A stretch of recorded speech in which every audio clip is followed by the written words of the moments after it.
समस्त मिथिलावासी के प्रणाम करैत छी। हम सविता चौधरी आई एकटा स्वयं के रचित गौरी के गीत सुनाबो जा रहल छी। सब गोटा से निवेदन जे सब्सक्राइब, लाइक आ शेयर जरूर करू। धन्यवाद। बगिया में अइले श्यामल गोर चिते चोरेबा, बगिया में अइले श्यामल गोर चिते चोरेबा, निहार लागल है, निहार लागल है, जाने की के नयने मानी हार लागल है, जाने की के नयने मानी हार लागल है, जाने की के नयने माथे मुकुट केस कारी अच घुंघरे बाजुलूम करैया, जुलूम करैया, मंदे मंदे मुस्कन माँ जुलूम करैया, मंदे मंदे मुस्कन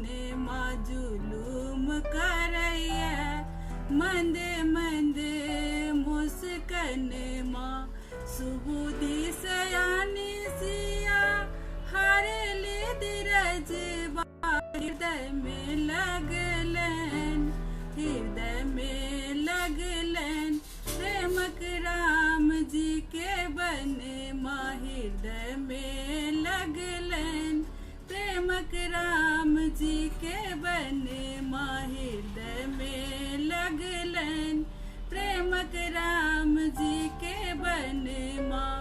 सजा पूजा थारी चलली गिरिजा मंदिर बाप करी ललखीन, पकड़ी ललखीन, सिया गौरी के चरण माँ पकड़ी ललखीन, सिया गौरी के चरण माँ पकड़ी ललखीन, सिया गौरी के चरण माँ।